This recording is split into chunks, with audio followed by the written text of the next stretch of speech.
Last class में मैंने dual nature of radiation and matter वाला चैप्टर ख़त्म किया था और उसमें मैंने आपको फोटो इलेक्ट्रिक इफेक्ट और डी ब्रॉगली वेव पढ़ाया था। अब एटम जो चैप्टर है इसके बाद वाला उसको लेते हैं, उसको डिस्कस करते हैं। एटम में सबसे पहले हम लोग डिस्कस करेंगे वो मैंने आपको लास्ट क्लास में भी बताया था, Bohr atomic model. Bohr's atomic model एक शॉर्ट रिवीजन लेते हुए मैं आगे कंटिन्यू करता हूँ। बोर्स एटॉमिक मॉडल, इसका पहला पोस्टुलेट मैंने आपको बताया था। बोर्स एटॉमिक मॉडल का फर्स्ट पोस्टुलेट है कि electron circles the nucleus in certain fixed orbits called stationary orbits, provided that angular momentum of electron is integral multiple of h by 2 pi। यही था ना फर्स्ट पोस्टुलेट। यानी कि अगर ये न्यूक्लियस है, न्यूक्लियस पे चार्ज कितना होता है बच्चों? Plus JD. इलेक्ट्रॉन इसके चारों तरफ रिवॉल्व कर रहा है, ये रेडियस है। तो इलेक्ट्रॉन बोर का फर्स्ट पोस्टुलेट है, इलेक्ट्रॉन न्यूक्लियस के चारों तरफ स्टेशनरी ऑर्बिट में रिवॉल्व करेगा और उस ऑर्बिट में इलेक्ट्रॉन का जो एंगुलर मोमेंटम है mvr वो nh बाई 2 पाई होगा। ये बोर का फर्स्ट पोस्टुलेट है। n यहाँ पे इंटीजर है, अगर फर्स्ट ऑर्बिट है तो n1 है, सेकेंड ऑर्बिट है तो n2 है। इस तरह से नंबर ऑफ, और mvr क्या है? mvr एंगुलर मोमेंटम है इलेक्ट्रॉन का। ये फर्स्ट पोस्टुलेट है, ठीक, समझ में आई बात। सेकेंड पोस्टुलेट मैंने आपको क्या बताया था कि no radiation of energy takes place while electron circles the nucleus in stationary orbit. मतलब जब तक इलेक्ट्रॉन अपनी स्टेशनरी ऑर्बिट में रिवॉल्व करता रहेगा तब तक एनर्जी लूज नहीं करेगा, एनर्जी रेडिएट नहीं करेगा। बात समझ में आ गई? यानी स्टेशनरी ऑर्बिट जो है वो नॉन रेडिएटिंग पाथ होता है इलेक्ट्रॉन का, ठीक है। सेकेंड पोस्टुलेट था। थर्ड पोस्टुलेट क्या था? थर्ड पोस्टुलेट था बोर एटॉमिक मॉडल का कि when electron makes transition from higher energy state to lower energy state, radiation of energy take place. मतलब इलेक्ट्रॉन जब अपने हायर एनर्जी स्टेट से, मैंने एक फिगर भी बनवाया था, मान लीजिए ये इनिशियल एनर्जी स्टेट है, ये लोअर एनर्जी स्टेट है, फाइनल एनर्जी स्टेट है। इलेक्ट्रॉन अगर ट्रांजिट होगा इस स्टेट से हायर से लोअर स्टेट में तो ये इलेक्ट्रॉन तो एनर्जी रेडिएट करेगा, एनर्जी का रेडिएशन होगा। और ये रेडिएटेड एनर्जी किसके बराबर होगी? ये रेडिएटेड एनर्जी जो एच न्यू है, तीसरा फार्मूला देखो थर्ड पोस्टुलेट का, एच न्यू बराबर क्या लिखवाया मैंने? ई आई माइनस ई एम। दोनों स्टेट की एनर्जी का जो डिफरेंस है उतनी ही एनर्जी इलेक्ट्रॉन रेडिएट करेगा। बात समझ में आई? तो ये जो तीन पोस्टुलेट है बोर के, पहला पोस्टुलेट कि एंगुलर मोमेंटम इलेक्ट्रॉन का क्वांटाइज्ड होगा, यानी integral multiple of h by 2 पाई होगा। दूसरा stationery orbit, non radiating path होगा इलेक्ट्रॉन का, और इलेक्ट्रॉन अगर एक स्टेट से दूसरे स्टेट में ट्रांजिट होगा तो एनर्जी रेडिएट करेगा। ये बोर एटॉमिक मॉडल है, तीन पोस्टुलेट्स हैं इसके। अब इसी बोर एटॉमिक मॉडल को यूज करके हाइड्रोजन स्पेक्ट्रम या हाइड्रोजन लाइक स्पेक्ट्रम के बहुत सारे फार्मूले डिराइव किए जाते हैं, जो बोर्ड से लेकर के जेई नेट लेवल तक बहुत सारे क्वेश्चंस बनते हैं, ठीक है बच्चों। तो हेडिंग डाल दो हाइड्रोजन स्पेक्ट्रम और hydrogen like spectrum, hydrogen spectrum और hydrogen like spectrum. Hydrogen spectrum, hydrogen spectrum,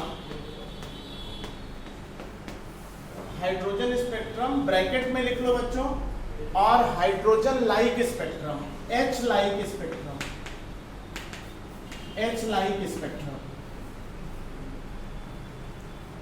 hydrogen spectrum और हाइड्रोजन लाइक स्पेक्ट्रम। देखो हाइड्रोजन, अगर हाइड्रोजन एटम है तो हाइड्रोजन एटम के आउटर ऑर्बिट में कितने इलेक्ट्रॉन है? एक इलेक्ट्रॉन है। तो हीलियम हीलियम एटम है, ये हाइड्रोजन लाइक कब होगा? जब इसके पास एक प्लस इसके ऊपर आ जाएगा। बात समझ में आई? ये हाइड्रोजन लाइक एटम हो जाएगा। लिथियम +2 हो जाएगा तो ये हाइड्रोजन लाइक हो जाएगा। बेरिलियम +3 हो जाएगा तो ये हाइड्रोजन लाइक हो जाएगा। बात समझ में आई? हाइड्रोजन लाइक का मतलब है helium plus, lithium double plus, beryllium triple plus, so on so forth, all these are hydrogen like atom. यानी इनके इसके आउटर ऑर्बिट में कितने इलेक्ट्रॉन है? एक। इसके आउटर ऑर्बिट में कितने इलेक्ट्रॉन है? एक। इसके आउटर ऑर्बिट में कितने इलेक्ट्रॉन है? एक। तो ये सारे हाइड्रोजन लाइक एटम है। बात समझ में आई? तो हाइड्रोजन स्पेक्ट्रम या हाइड्रोजन लाइक स्पेक्ट्रम, ठीक है। ध्यान से देखो बच्चों, इलेक्ट्रॉन रिवॉल्व करता है न्यूक्लियस के चारों तरफ, न्यूक्लियस पे चार्ज है +Ze और इलेक्ट्रॉन रिवॉल्व करता है -e। ये रेडियस स्मॉल r है, v वेलोसिटी से रिवॉल्व करता है बच्चों। तो आप बहुत अच्छे से जानते हो कि इलेक्ट्रॉन को न्यूक्लियस अपने तरफ अट्रैक्ट करेगा कूलम्बिक फोर्स से। इलेक्ट्रॉन को न्यूक्लियस अपने तरफ, अपने सेंटर की तरफ न्यूक्लियस विल अट्रैक्ट, इसको अट्रैक्ट करेगा कूलम्बिक फोर्स से। तो ये फोर्स सेंट्रीपिटल हो जाएगा और ये फोर्स बैलेंस किससे हो जाएगा? mv²/r से, यानी सेंट्रीफ्यूगल फोर्स से। एटम स्टेबल होता है, ये आपको केमिस्ट्री में पढ़ाया जाता है। स्टेबल क्यों होता है? क्योंकि सेंट्रीपिटल फोर्स सेंट्रीफ्यूगल फोर्स से बैलेंस हो जाता है। नहीं तो क्या होता कि इलेक्ट्रॉन को न्यूक्लियस खींच लेता और इलेक्ट्रॉन न्यूक्लियस में चला जाता और एटम जो है वो डिस्ट्रॉय हो जाता, यानी अनस्टेबल हो जाता। लेकिन ऐसा क्यों नहीं होता? Atom always stable. Why stable? Because electrostatic attraction balanced bye electrostatic attraction, which is centripetal force balanced by centrifugal force. This is the reason of stability of the atom in chemistry. You know it very well. ठीक है, मालूम है आपको? अब ध्यान से देखो बच्चों, अगर ये इलेक्ट्रिकल फोर्स सेंट्रीपिटल है तो ये सेंट्रीफ्यूगल फोर्स को क्या करेगा बच्चों? सेंट्रीफ्यूगल फोर्स को ये बैलेंस करेगा। ये सर्कुलर मोशन की प्रॉपर्टी है। आप जानते हैं एटम के अंदर इलेक्ट्रॉन न्यूक्लियस के चारों तरफ सर्कुलर मोशन करता है। कैसा मोशन करता है? सर्कुलर मोशन करता है। तो Fe = mv²/r। कूलम्बिक फोर्स, यहाँ पे कूलम्बिक फोर्स कितना होगा? कूलम्बिक फोर्स होगा small k Ze² divided by r²। Small k q1 q2 modulus q1 q2 mod q1 q2 by r², mod q1 q2 by r²। In doubt? This is Coulombic force. This is balanced by mv²/r. mv²/r. Clear? So what is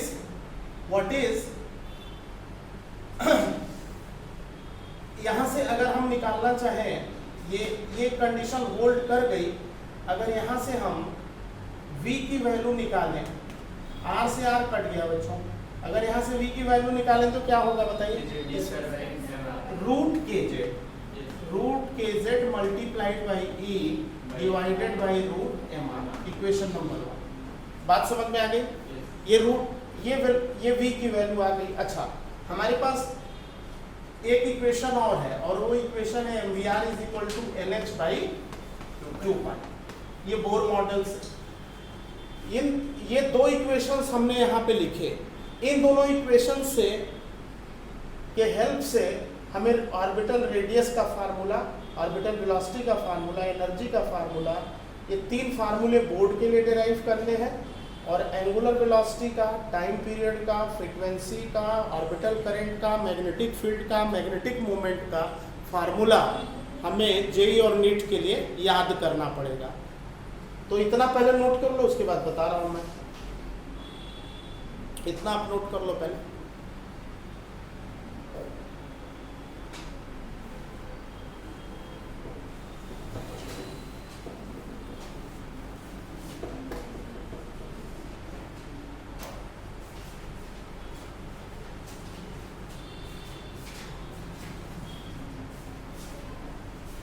हो गया ना? Note कर लिया ना?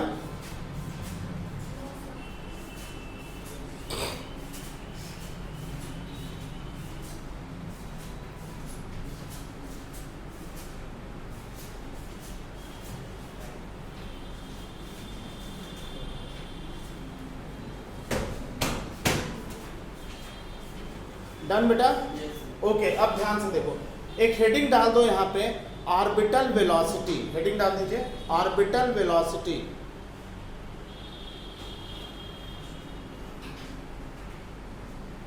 Orbital velocity, orbital velocity लिखो बेटा। Eliminating small r, eliminating small r between equation 1 and 2, eliminating small r between equation 1 and 2, eliminating small r between equation 1 and 2। इस equation 1 और 2 में r को एलिमिनेट करके v के लिए फार्मूला एस्टैब्लिश करना है। आप क्या करेंगे, इक्वेशन 2 से r की वैल्यू निकाल लीजिए और r की जो वैल्यू इक्वेशन 2 से आए उसको यहाँ रख दीजिए, दोनों साइड स्क्वायर करके वेलोसिटी का फार्मूला एस्टैब्लिश कीजिए। Find out derive,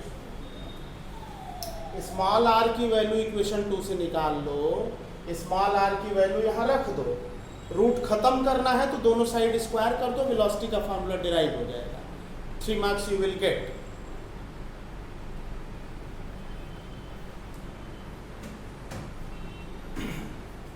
equation number 2 से स्मॉल r की वैल्यू निकालें और इसमें पुट करो बच्चों। बताइए क्या होगा, वेलोसिटी का फार्मूला क्या आ जाएगा?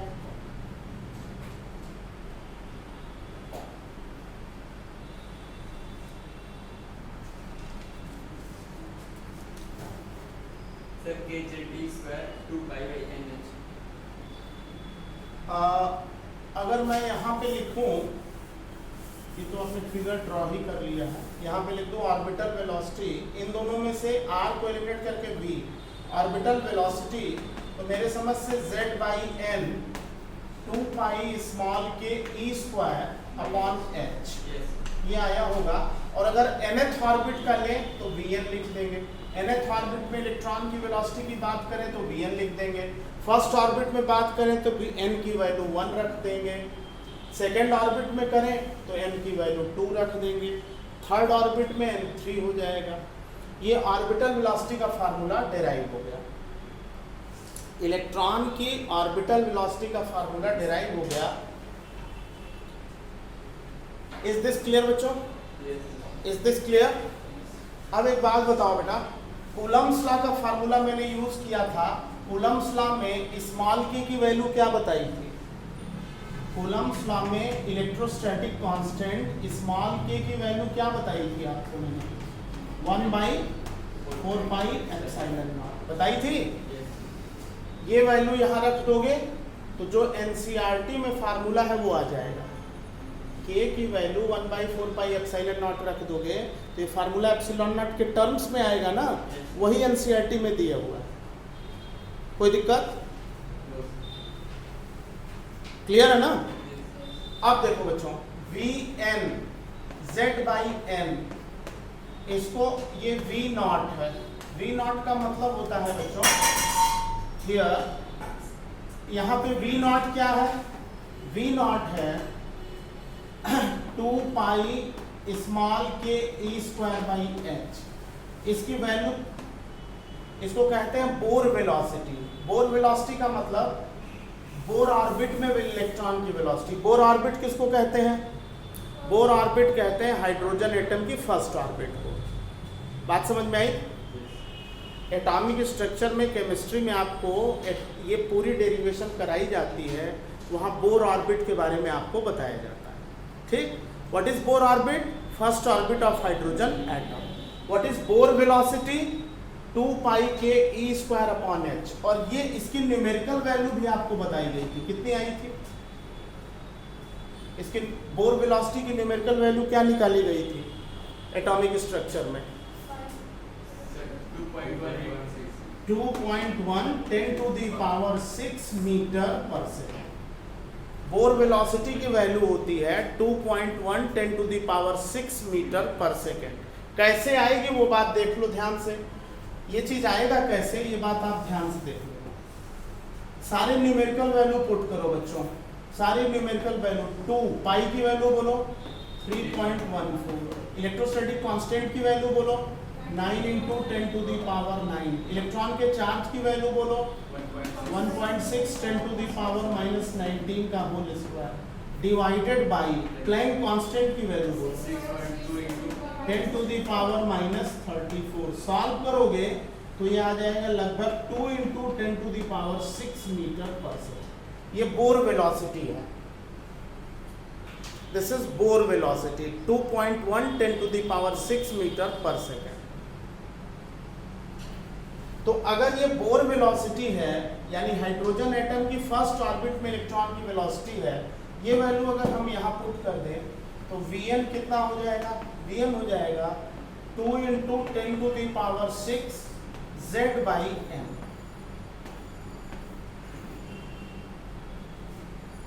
इतना मीटर पर सेकेंड।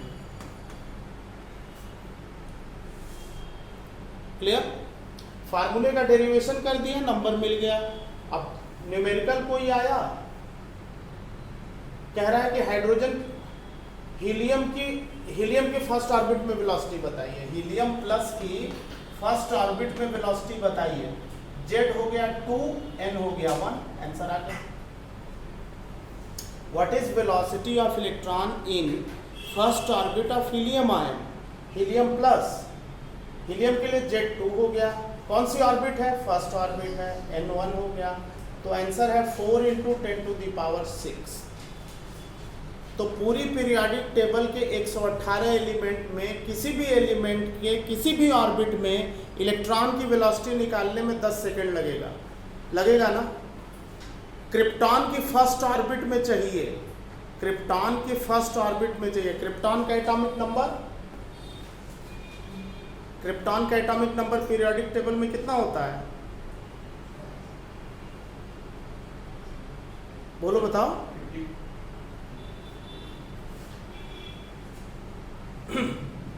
जो भी एटॉमिक नंबर है वो यहाँ पुट करेंगे और फर्स्ट ऑर्बिट n पुट करेंगे। बेरिलियम है बेरिलियम +3 की सेकेंड ऑर्बिट में कितनी वेलोसिटी है? बेरिलियम +3 की सेकेंड ऑर्बिट में इलेक्ट्रॉन की कितनी वेलोसिटी है? Z कितना है बेरिलियम का? बेरिलियम का Z कितना है? 4 है। और कौन सी ऑर्बिट है? सेकेंड ऑर्बिट पूछा ना। बेरिलियम के लिए Z4 और सेकेंड ऑर्बिट, तो 4 × 10⁻, Z हो गया 4 और N हो गया 2। बेरिलियम की थर्ड ऑर्बिट पूछे तो Z4 हो गया, N3 हो गया। किसी भी एटम की किसी भी ऑर्बिट में निकालना है तो आपको 1 मिनट 30 सेकंड में आंसर आ जाएगा। पूरी पीरियोडिक टेबल के किसी भी एलिमेंट के किसी भी ऑर्बिट में इलेक्ट्रॉन की वेलोसिटी निकालनी हो तो एटॉमिक नंबर और जो ऑर्बिट जिस ऑर्बिट में पूछ रहा है वो ऑर्बिट रखो, आंसर आ जाएगा। एक चीज जो यहाँ से क्लियर हुआ वो ये कि V1 > V2 > V3 > so on so forth। इसका मतलब ये है कि हर एटम की पहली ऑर्बिट में इलेक्ट्रॉन की वेलोसिटी n सबसे कम होगा तो वेलोसिटी सबसे ज्यादा होगी, V2 उससे कम, यहाँ 2 लिखेंगे तो V2 V1 से कम हो जाएगा, यहाँ 3 लिखेंगे तो और कम हो जाएगा, यहाँ 4 लिखेंगे तो और कम हो जाएगा। हर एटम की पहली ऑर्बिट में इलेक्ट्रॉन की वेलोसिटी मैक्सिमम होती है। कोई भी एटम हो उसकी फर्स्ट ऑर्बिट में इलेक्ट्रॉन की वेलोसिटी ऑलवेज मैक्सिमम होती है। ठीक है बच्चों, किस ऑर्बिट में मैक्सिमम होती है? फर्स्ट ऑर्बिट में। और वेलोसिटी जो है आउटर ऑर्बिट में डिक्रीज करती जाती है। क्या ये फर्स्ट डेरिवेशन समझ में आ गई सबको? कौन सी डेरिवेशन थी ये? ऑर्बिटल वेलोसिटी की। दूसरी डेरिवेशन है ऑर्बिटल रेडियस की। ऑर्बिटल रेडियस लिख लो, eliminating V between equation 1 and 2, eliminating V between equation 1 and 2, R के लिए फार्मूला निकालो,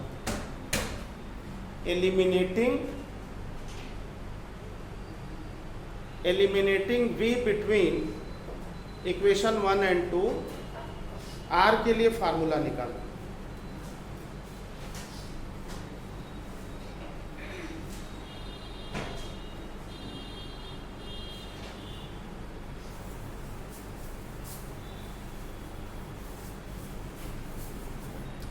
इक्वेशन 1 और 2 में से v को एलिमिनेट करके रेडियस के लिए फार्मूला डिराइव करो, 3 मार्क्स की डेरिवेशन कंप्लीट हो जाएगी।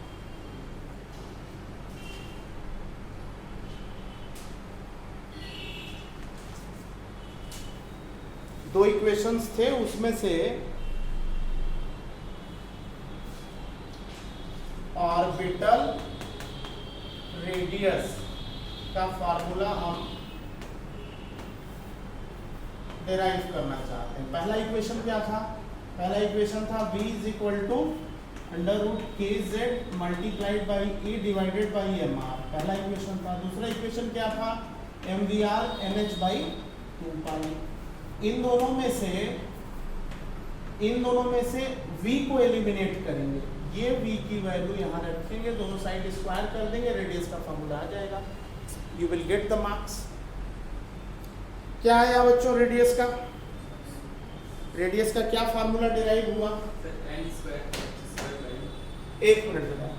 r is equal to n square by z under bracket, बोलो h square by h square by 4 pi square k 4 pi square small k e m e square, यही ना? yes 3 marks complete. First equation, second equation, orbital radius, 3 marks complete. Any doubt? First equation figure, first equation, second equation, इसका derivation, 3 marks complete. यहाँ से v की value यहाँ रखी, दोनों side square कर दिया, रेडियस इतना आ गया। nth ऑर्बिट का रेडियस है तो Rn हो जाएगा n square by z r nought. इसको हम कहते हैं, आर नॉट को क्या कहते हैं?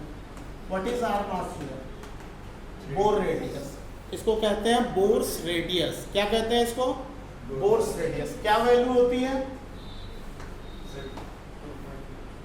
4 pi square small k m e square. 11th class में इसकी वैल्यू निकाल करके आपको बताई गई है atomic structure. Yes, 0.53 angstrom. This is Bohr's radius, this is Bohr's radius 0.53 angstrom. Clear? तो इसका मतलब कि यहाँ पे Rn हम क्या लिख सकते हैं? 0.53 n स्क्वायर बाई जेड। अब किसी भी एलिमेंट के कोई भी एलिमेंट है, उसकी किसी भी ऑर्बिट में, किसी भी एटम के किसी भी